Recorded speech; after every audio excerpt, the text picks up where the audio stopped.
Hello, welcome back to Quiet RC. I'm Rob. Today we're going to talk about my Tamiya Wild-One off-roader Blockhead Motors Edition and why on earth I went non-box art on a kit that's all about box art. Shh.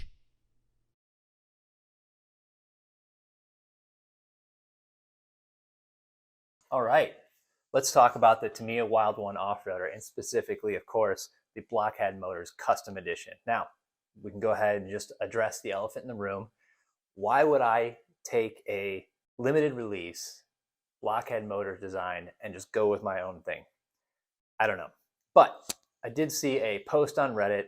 Somebody had painted up one of the TT01 bodies for the truck racing, and they had done a pink with white polka dots. And for some reason, that just got the gears turning, and I had to kind of do my own thing with the Blockhead Motors because I did really like the overall design of the car, of the kit, I should say.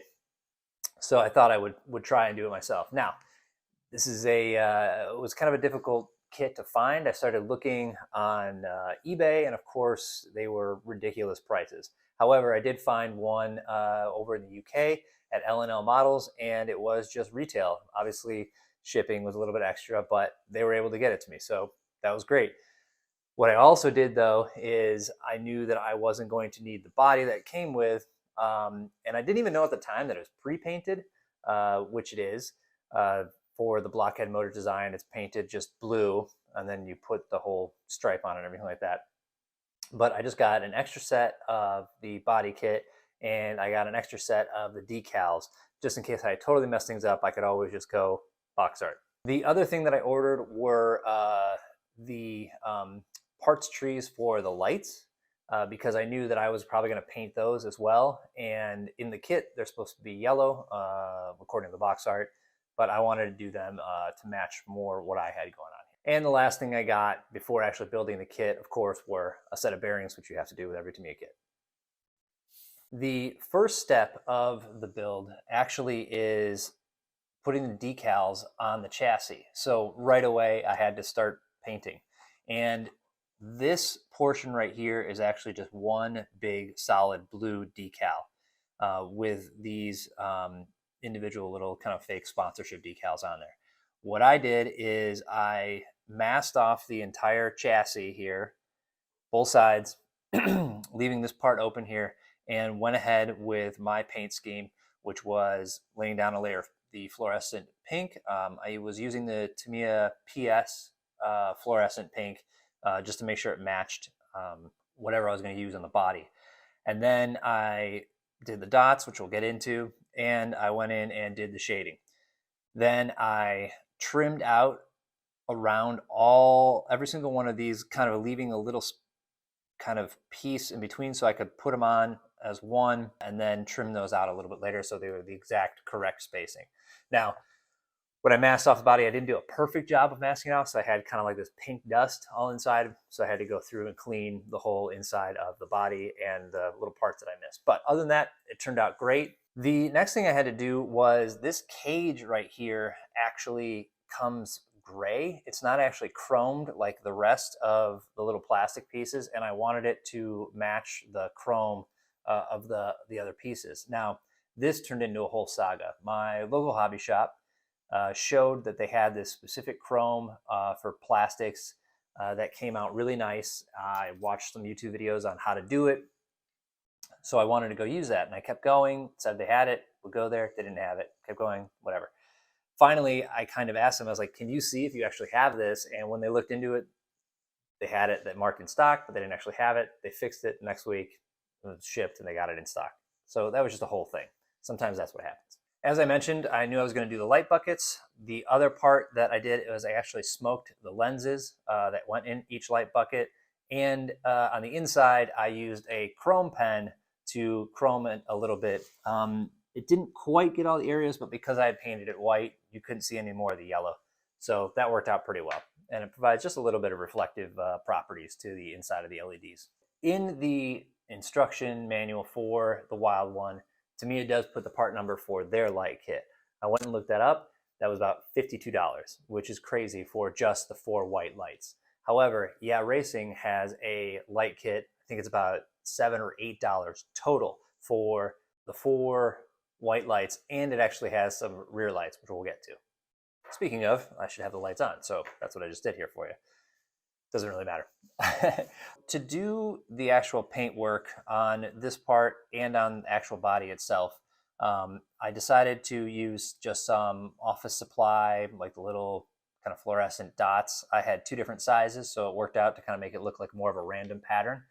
And I actually went through and practiced this a little bit because my airbrushing skills are getting better, but this was a little bit beyond my reach. So I knew I had to push myself a little bit. Practiced a little bit. The other thing I did was then I put all the dots all over the Lexan body, went through and did the actual shading around the dots to create that kind of shadow effect. And because I wanted to actually paint this stripe, and then I wanted to just push myself a little bit more, I wanted to have the dots go from white to, from white on pink on the body to pink on the white stripe. So what I did then is I had to paint over the whole body inside with the liquid mask. And that really caused some problems. First and foremost, when I went to go peel it all off, it actually, because it is liquid, it softened the dots and peeled them up a little bit. But it also kind of peeled up the paint a little bit of the black shadowing that I had done. So for almost all the dots, I had to go back and reshade all of them, except for the stripe in the middle, because I wanted the shading to look consistent across the dot while the dot changed colors. Didn't quite work out. Now, I had actually DM'd the Redditor that had done the kind of inspirational paint job, and he let me know that he had used a masking cutter. I went and looked it up. They're about $30. So while the cost wasn't prohibitive, the idea of cutting all these circles really just kind of pushed me more towards, I'll just use these dots. In hindsight, I should have just done it. Should have just bought the cutter, the circle cutter, and done the mask correctly. Now, as I practiced these on some scrap cardboard, my confidence actually increased because it did kind of turn out. So that was great. So I decided to go ahead with it. And obviously, we have a somewhat presentable paint scheme here from this distance, at least. I know where all the errors are, but that's okay. Looks good. On this part, I scuffed it first, then did several coats of primer, and then painted it white. Again, using the PS white just because I wanted to make sure it was the same white all the way through. And then I put the dots on here, then I painted it pink, and then leaving the dots on, I shaded it, and then when I pulled them off, that's when the first time I saw how the shading was going to look, and it looked great. I did a clear coat, then I put the decals on, and then I did a clear coat over that. As I was building it, I noticed that in the chassis, the chassis actually had some of the original imprint on it. You could see that it said, Tamiya copyright 1984. So it's an old design for sure, but it works for more or less what's going to be a shelf queen.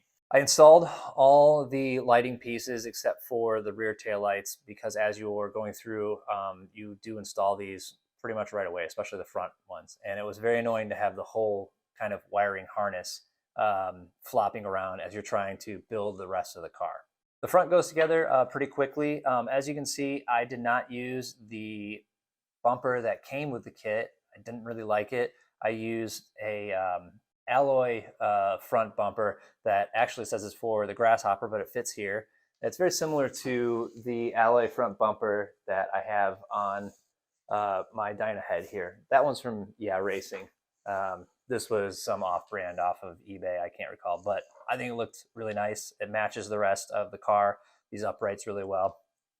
It's very nice that the shocks that you get stock with it are actually oil-filled, so it does have some good dampening. I think it needs a little bit thicker in back because this does tend to be a little bouncy, whereas up front, it's really nice.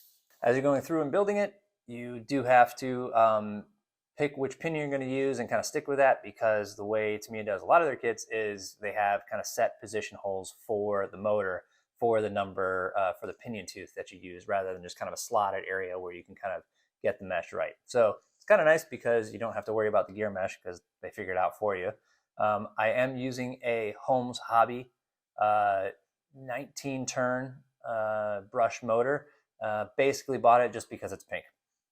There is a Tamiya ActoPower pink motor that would be awesome, but the current only one that's on eBay right now is $220, which is way more than I'd ever spend just to have it for the sake of it being pink. This one works out just fine. I did go with a lower gear just for more, to slow it down a little bit, a little more torque, but since I'm using such a hot motor, I figured that'll be more than enough. I did go just a little bit differently for the routing of the wires for the motor than the actual manual suggests. It goes underneath this kind of fake radiator, which I actually used the ABS plastic radiator that was not supposed to be for this kit, but it fits through here. So I had to trim out this kind of cockpit area and then mount this in. I used a little bit of the Tamiya panel lining paint that they have, which is just really thinned out black paint to kind of highlight the fact and kind of dirty it up a little bit so it looked just a little bit more interesting, like I actually put some effort into it. Trimmed out underneath here, a lot of the wires are kind of hidden underneath where this radiator is. I did glue the wheels and tires on. One mistake I made was the wheels are chromed, and that's actually like a coating on just the regular plastic. I should have gone through and actually sanded the channels where the tire seats in, because I can kind of peel away, even though I've glued it, but it peels away some of the chrome, but it will hold for the most part. Then I went and you can see that I've done the white lettering, just the outside, which was difficult. And I had to go back and kind of clean it up a little bit with a hobby knife, but I think it looks great in the end. For the interior, the cockpit also came with the body set that I had ordered, the extra body set. And when you use the one that came with the actual kit, they went ahead and painted the outside of the body kit of the cockpit to make it look matte. I actually painted the inside, got the colors set up that I wanted, scheme, and then just went over the outside with the Trexis matte spray that you can use on the outside. So now it looks matte, even though it's actually painted from the inside where it would normally be shiny. I tried to use some of the panel paint from Tamiya to kind of get some of the creases, but it didn't really work out. So now it just kind of looks a little dirty, but maybe that just adds a little character to it. For the helmet itself, I used some of the Tamiya putty to kind of hide a little bit of the seams, but you can still see a little bit where the helmet comes together. And also the way I painted that was, again, primer. Then because I wanted just a pink dot on the white and you have to kind of go backwards, I painted the helmet pink. But before I did that, I actually masked off the face of the mask, so there wasn't like all these layers of paint to hide some of the face features. So masked that off and then did pink, put one of the little dots on, then spray painted all white, cleared it, everything like that. And we've got a couple decals on there to finish it off, but I didn't use all the decals that they supplied for the helmet. On that subject of decals, used pretty much all the decals. I trimmed around the decals that went on the hood for the most part. It hides it pretty well. It isn't a perfect match from the white of the decal to the white of the paint, but it looks pretty good in the end. One thing that almost happened is I saw this decal that goes on this rear shock body on the decal sheet, and I couldn't figure out where it went. It's actually kind of in a whole nother step as you're assembling the rear end, and it wasn't until I saw it on the box art that I figured out where it was supposed to go.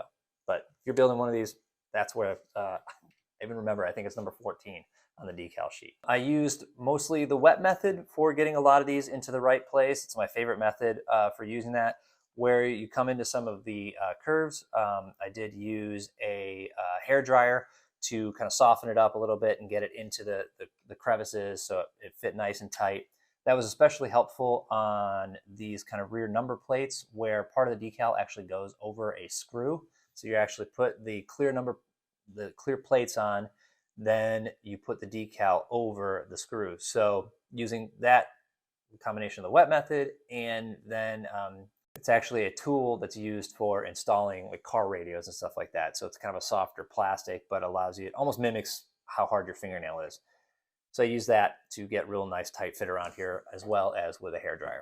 The last thing here that I can show you is because the Yeah Racing kit actually comes with rear taillights, I did put these on here. How those are attached is there's a screw that attaches the rear shocks here. It goes all the way through, and I just screwed that into the bottom of these square or rectangular shaped light buckets that are actually not used according to the manual, but I use them for the rear taillights. So it turned out really cool to have that. Then the final finishing touch was cutting out and putting on the netting. I went and bought some pink, obviously, zip ties to match the rest of it, and that finally zip tied the wiring for the lights, and then underneath the wiring is all kind of secured into place with black Gorilla Tape. Now, I am recording this before I take it out and do my hill climb run, because if something happens to get all scratched up, I at least wanted it to look nice in this one. So hopefully I'll be able to go out and do a run, get some footage of that, and then we'll come back in and we'll talk a little bit about how it did actually driving it, because I actually haven't even driven it yet. Pulled really well off the line here. Really got the traction down with that 19 turn motor and that larger pinion gear. The suspension worked really well up this really kind of crummy, rough driveway here, and had a good time coming up the hill. Then we take it back down just for fun. I actually ran it up and down a few times, but this is just kind of the best run that it had. All right, that did great. I loved it. So well that I actually ended up tearing it around some of the other parts here and flipped it a few times and everything like that. So overall, I think the look that I was going for turned out great. Handles much better than I thought it would. So good on you, 1984, for that type of design. Anyways, we'll see you again. Just remember to like, comment, and subscribe. Talk to you later.